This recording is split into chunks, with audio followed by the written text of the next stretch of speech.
Tras los atentados del 11 de marzo de Madrid, estamos presenciando muy diferentes manifestaciones, expresiones de la población ante la tragedia. El terrorismo de esta magnitud, de este calibre, no es algo que podamos entender racionalmente. Hoy vamos a intentar abordar este tema desde lo emocional, cómo afrontar una situación totalmente nueva, sin dejar que el miedo nos invada. Para hablar de esto están hoy con nosotros en Radio Sefarat Alicia Kaufmann, profesora titular de Sociología de las Organizaciones. Bienvenida, Alicia. Buenas tardes. Y Rafael Israel, psicoanalista. Buenas tardes. Alicia, tú has estado el 11 de septiembre en Nueva York. ¿Qué diferencias has podido ver entre la reacción de la población allí aquel día y lo que pasó en Madrid hace 2 semanas? Bueno, hay cosas parecidas y cosas diferentes. Lo primero, cuando yo escuché del atentado aquí en Madrid, pensé es Al-Qaeda. Por la espectacularidad del hecho, por los 3 trenes que iban a chocar a la vez, por la magnitud de la masacre. Entonces, no tuve ninguna duda de que eso no podía ser ETA. En cuanto a las reacciones de la gente, pues en un primer momento fueron muy distintas. En Nueva York, absolutamente nadie salió a la calle. Yo estaba allí con mi hija para, festejar sus 15 años y a las 3 horas le dije, pues vamos a caminar por Nueva York. Había una sola pantalla gigante en un sitio que estaba pasando los hechos, tratando de encontrar una explicación, pero durante 3 días todos los comercios estuvieron cerrados. No había autobuses, no había taxis, nada. Estaba realmente, parecía una ciudad devastada y desierta. La reacción de la gente fue una manifestación en Times Square, 1 millón de personas, mucho menos gente que en la manifestación de aquí. Mucho silencio, mucho respeto, pero mucha comunicación entre la gente. En el autobús te hablaban lo que habían pasado en la cafetería. Aquí creo que hubo una reacción muy rápida. Yo distinguiría entre los protagonistas de los hechos, ¿no? El gobierno, las ONGs o la gente de a pie que enseguida reaccionó y los familiares, pero bueno, entiendo que Rafael abordará esto. Lo que sí, hubo un estudio del CIS inmediatamente después, no sé si ahora hay uno, supongo que estarán haciendo alguna cosa, de que el 98% de la población española estaba en forma simultánea mirando los accidentes mientras se estaban produciendo. Y otra de las preguntas fue, ¿usted cree que este es un episodio puntual o que este es el inicio de una nueva era? La gente dijo, sí, creemos que es el inicio de una nueva era. Efectivamente, creo que la sociedad española, todos estamos tomando conciencia que esta nueva era ya está aquí entre nosotros. Claro, una nueva era que nos afecta a nosotros directamente como españoles también, ¿no? Quizás entonces en el estudio ese del CIS se ha hablado de manera mucho menos directa, ¿no? Menos inmediata. Se ha hablado de una nueva era de la política internacional, pero quizás no de algo que nos pudiera suceder aquí. Exactamente, era algo como muy distante. Otra pregunta era, ¿usted cree que hay un acercamiento entre el gobierno de Estados Unidos o entre los ciudadanos de uno y otro país? Y efectivamente, los españoles se sentían en ese momento muy cerca de los norteamericanos, igual que pasa ahora con muchas sociedades respecto a aquí. Pero sí, como el fenómeno del terrorismo internacional era algo que podía pasar en Estados Unidos, que en ese momento fue la primera vez, igual que aquí fue la primera vez, no hay antecedentes, por eso el grado de incertidumbre y de desazón es mucho mayor, o podía pasar en Medio Oriente, pero esta magnitud en medio Europa, pues no hay precedentes hasta el momento y estamos viendo las reacciones. Rafael, como psicólogo y psicoanalista, ¿el individuo cómo incorpora, cómo reacciona ante tamaña tragedia? Bueno, yo en mi opinión, cada individuo es un mundo, reacciona de distintas maneras y depende evidentemente de la personalidad previa y de si se trata de un primer trauma, de una primera situación vivida como traumática o si viene a sumar a otras anteriores. En general, podemos decir que el individuo tiene sus propios mecanismos de adaptación, trata de guardar un equilibrio, de encontrar una homeostasis. Ocurre, sin embargo, si se trata de una situación que le supera, si hay una ansiedad que supera la capacidad de adaptación de sus mecanismos de defensa, ahí el individuo trata de adaptarse, pero con mecanismos disfuncionales, es decir, con un cariz negativo, y trata de reaccionar adaptándose, pero digamos de alguna manera de mala forma. Es decir, puede reaccionar huyendo, con una actitud de escape, puede reaccionar con una actitud paranoide, puede reaccionar con mucha agresividad y hiperactividad, y nos encontraríamos, por lo tanto, en líneas generales, ante un síndrome de estrés agudo. Pero esto sería el caso del individuo que está afectado de manera directa. Por ejemplo, alguien que haya viajado en aquellos trenes o que haya sido herido por las explosiones. Normalmente sí. Es decir, muchas personas reaccionan con normalidad, se equilibran, siguen pensando, optan por una actitud incluso de ayuda, siguen cumpliendo con sus funciones normales. Lo que pasa es que la mayoría, ante la magnitud de la situación, puede reaccionar con un cuadro clínico que hoy día es muy comentado en los periódicos, ¿no? Que es el síndrome de estrés postraumático. Esto, para personas afectadas por un atentado, normalmente es acompañado de unas reacciones emocionales muy fuertes, como un embotamiento afectivo. La persona trata de evitar relaciones, tiene miedo a la muerte, tiene una angustia de muerte y de indefensión, por miedo a que se repitan situaciones como esta. Reacciona con agresividad y sobre todo con mucha culpabilidad, ¿no?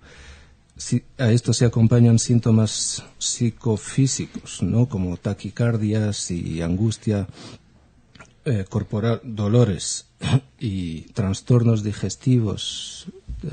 Se suele romper el ciclo vigilia-sueño, pues nos encontramos ante un síndrome de estrés postraumático. Alicia, eres autora de un artículo que se llama Nuevas tecnologías, Bin Laden y el modelo organizacional de Hollywood. Aquí el tema de las nuevas tecnologías es fundamental, pero también quizás Rafael hablaba del estrés postraumático. Puede ser que a través de la mediación de los medios de comunicación, las personas que no estén directamente afectadas por el atentado, sí que podamos tener síntomas parecidos. Bueno, de hecho, se está creando como un sentimiento colectivo compartido, ¿no? Es decir, tú antes hablabas un poco de las imágenes de Estados Unidos y aquí se han mostrado y se muestran muchas imágenes muy desgarradoras, y eso, digamos, no es demasiado positivo. Ya es doloroso saber que hay 2.000 personas heridas, algunas de ellas muy graves, 200 personas muertas. Entonces eso es como hurgar más en la herida y incentivar los miedos, ¿no? De hecho, a todos nos produce miedo, pero es un miedo que en este momento tenemos que saber que es una realidad política internacional y que con esto habrá que aprender a convivir. Es decir, en Israel, por ejemplo, pues se sabe que los atentados se producen mayoritariamente en los autobuses o en aglomeraciones. Entonces, tú admites que esto te da miedo. Yo hace poco fui a un congreso allí y evitas usar este medio de transporte. O sea, el miedo es una guía para que tú te protejas o protejas a los demás. En Londres, por ejemplo, ya todos los metros están con carteles muy grandes: ojo, vigile si no hay un paquete, algo extraño. Entonces, claro, tú tienes miedo, pero a la vez tienes un estado de alerta que te permite, si ves anomalías, pues dar cuenta de ellos para que si es una bomba se desactive. Entonces yo creo que hay que hacerse amigo del miedo, empezar a convivir con este miedo y saber que estamos en otro momento de la historia y que esto tenemos que incorporarlo mal que nos pese, pero sí yo creo que los medios permiten que todos, por ejemplo, en cualquier lugar del planeta, hayan estado en la Almudena hoy, que todos, independientemente de donde estuvieran presenciando aquellos actos terroristas, que todos estuvieran viendo los detalles de este lamentable accidente en el tren. O sea, los medios de comunicación juegan un papel central, así como las redes. Las redes a nivel organizativo cada vez será la forma de establecer vínculos interorganizacionales. Y de hecho el sistema de redes, los terroristas lo han aprendido y lo están aplicando, vamos, a rajatabla, porque estos son redes que se han ido estableciendo y ampliando y que en un momento se activan. Se activa la red, se activa la bomba. ¿Cuál es la intervención en estas situaciones de crisis? La intervención posible. Sí, yo distinguiría evidentemente dos momentos. Uno, el de la normalidad, y otro ya el de la cronificación de los síntomas. Si la persona pasa con una cierta normalidad, con apoyo de familiares, de trabajadores sociales, de psicólogos, si pasa por una evolución normal de lo que sería el primer momento de pánico, el segundo de bloqueo afectivo, si entra en una fase de elaboración después pone nombre a sus sentimientos y puede hablar de ellos, no creo que sea necesario ningún tipo de tratamiento, porque ese es el estado de shock normal y la evolución normal y la conclusión normal.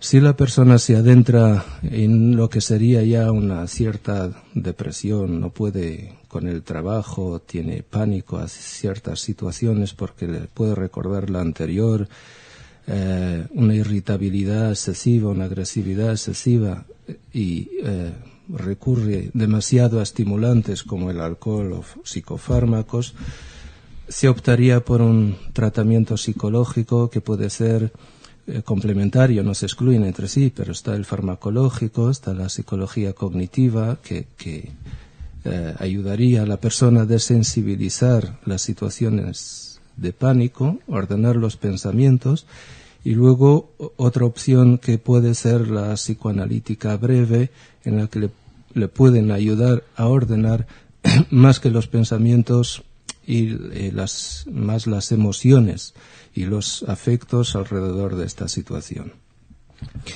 En cualquier caso, de forma general, tratan de devolver a la persona la realidad y, sobre todo, evitar una división que se crea muchas veces en estas personas víctimas de atentados, en la que por un lado es una persona dañada, afectada, se puede sentir muy agresiva y vengativa, y por otra parte una persona que tiende a ser muy reparadora y a tener actitudes casi excéntricas, incluso maníacas en el gasto, en la reparación, en la ayuda a los demás. Se trata de no facilitar que la persona entre en una división de personalidad entre o muy destructiva o muy reparadora. Pero en cualquier caso tratamos de devolverla a la vida y por lo tanto ayudarla a recuperar su instinto de vida a pesar de la amenaza de muerte. Estaríamos hablando de dos niveles, ¿no?, de intervención. Uno sería el que nos estás contando, Rafael, una intervención a nivel casi terapéutico, ¿no?, psicológico, a nivel individual, y otro sería un nivel más macro, ¿no?, más social, una gestión del miedo que quizás sería tarea más de los gobernantes, los medios de comunicación. ¿Cómo ves esto, Alicia? Sí, yo creo que estuvimos esta última semana entre la debacle un poco y bastante censura en ese sentido de estos hechos terroristas y la reacción de los políticos, ¿no? Yo creo que los políticos, todos, de un lado y de otro, más los responsables, tuvieron miedo también, mucho miedo, porque era una situación totalmente imprevista, juntada con un proceso inmediato de elección, y era como, yo incluso la lectura que sería de la no información, bueno, hay una lectura política, en esa yo no voy a intervenir, pero una lectura que era, bueno, pues cerramos esto, era como encapsulamos el miedo. De ningún momento se habló del miedo. Quizás sí se hubiera podido hablar más abiertamente del miedo, o sea, hasta el miedo a la situación esa, el miedo a perder el sillón del poder en la Moncloa, o sea, había varios miedos que estaban actuando conjuntamente, pero el miedo compartido con la población era, pues, quizás tenemos miedo, pues vamos a tratar de abordar estas situaciones para que los ciudadanos puedan estar, a pesar de esto, tranquilos. Quizás si se hubiera hablado más del miedo y de la necesidad de establecer mecanismos nacionales e internacionales de protección, pero poniendo la palabra miedo, darle un nombre al miedo y mirarlo de frente, quizás las cosas hubieran sido distintas. Sobre todo, la reacción que ha habido ha sido una respuesta al miedo, es decir, el vuelco político de los días siguientes al atentado. Yo creo que el miedo jugó muy fuertemente en este caso, ¿no? Es decir, el miedo directo, o sea, era como la muerte en directo, el miedo a la muerte, pues participar en Irak